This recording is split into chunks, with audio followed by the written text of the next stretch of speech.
Hai, selamat datang di Biblians.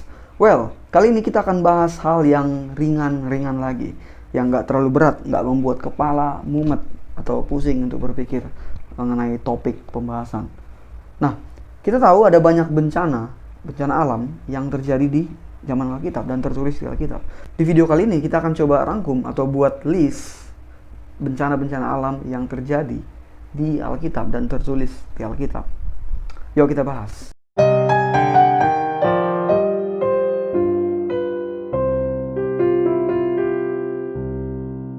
Oke, yang pertama, kita pasti sudah sama-sama tahu, air bah, bencana alam terbesar, paling mengerikan sepanjang sejarah umat manusia. Air bah yang terjadi di zaman Nuh ini, based on the Bible, menelan korban seluruh manusia. Tersisa hanya 8 orang, Nuh, istri, 3 anaknya, dan 3 istri anaknya. Ini the biggest natural disaster in human history. Yang kedua, ada Sodom dan Gomora. Tentu kita sudah tahu kisah ini.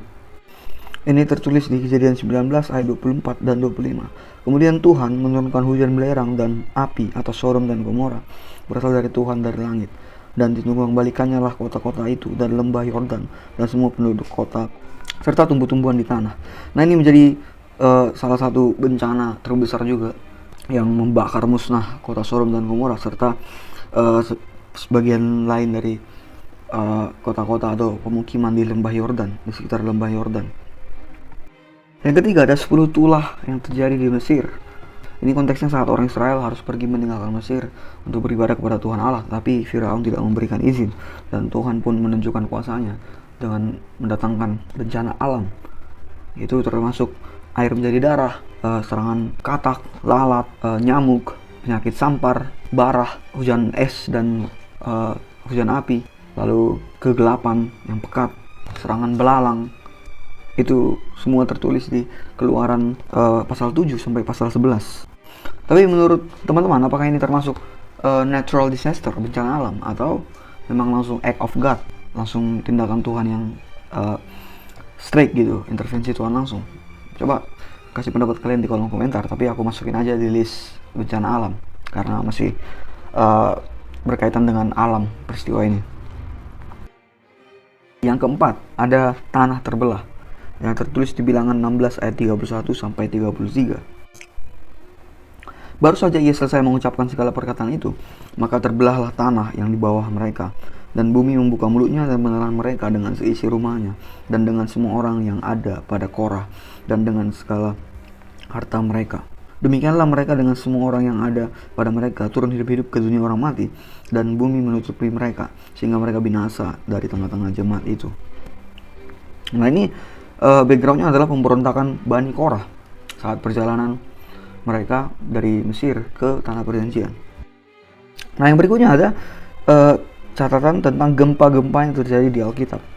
Gempa ada cukup banyak yang pernah terjadi di Alkitab. Yang pertama di Keluaran 19 ayat 18. Gunung Sinai ditutupi seluruhnya dengan asap karena Tuhan turun ke atasnya dalam api. Asapnya membumbung seperti asap dari dapur dan seluruh gunung itu gemetar sangat.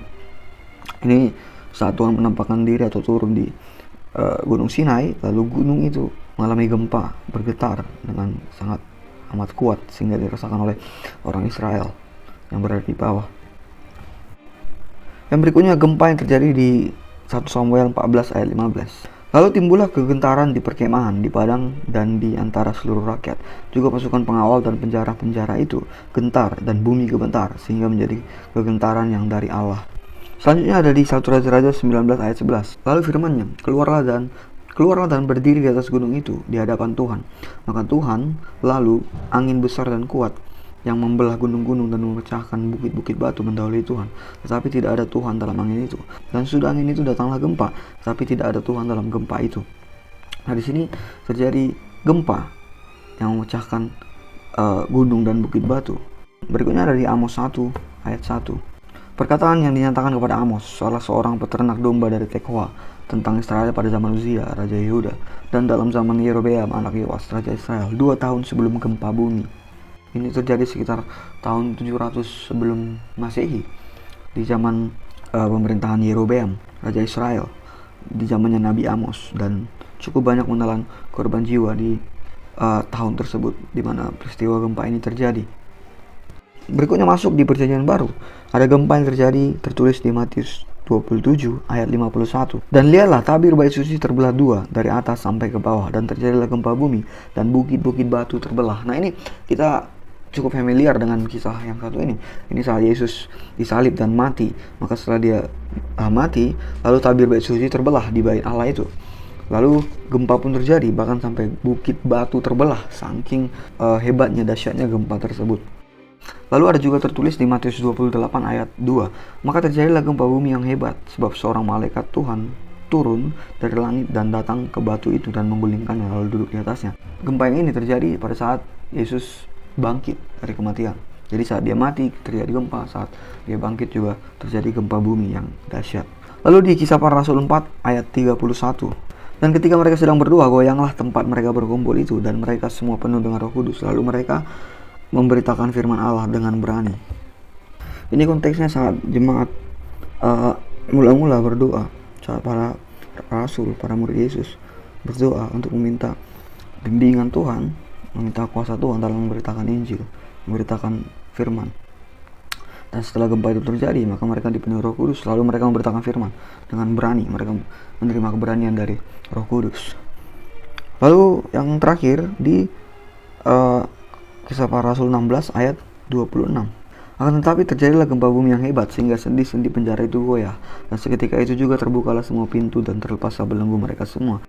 Ini konteksnya saat Paulus dan Silas berada di penjara di kota Filipi. Saat itu mereka dibelenggu, dan saat mereka malam-malam berdoa dan menyanyi memuji-muji Tuhan, lalu gempa itu terjadi, sehingga singkat cerita mereka bisa bebas dari penjara itu. Itu tadi gempa-gempa yang tercatat terjadi di era Alkitab. Lalu bencana yang berikutnya ada badai dan ombak. Ada di 1 Raja-Raja 18 ayat 45. Maka dengan sekejap mata langit menjadi kelam oleh awan badai, lalu turunlah hujan yang lebat. Ahab naik kereta lalu pergi ke Israel.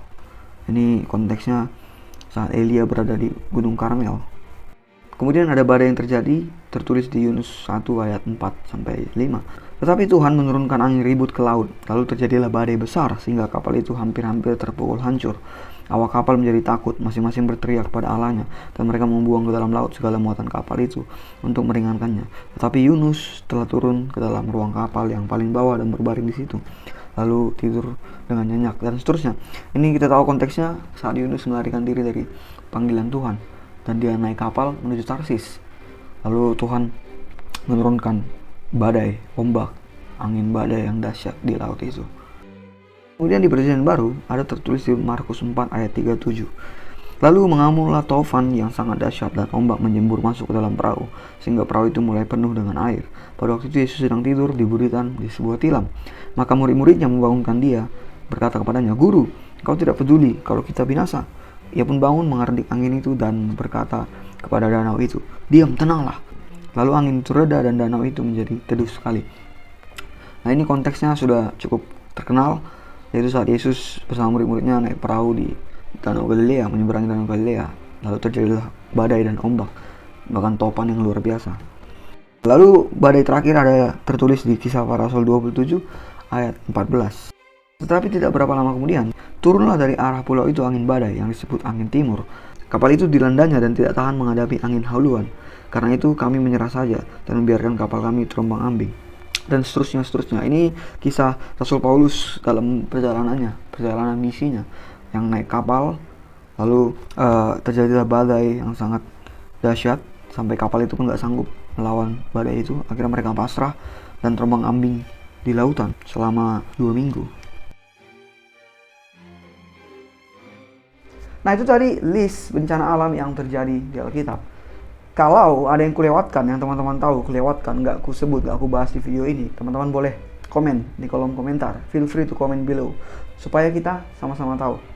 Oke, kurasa itu aja, dan seperti biasa, bye.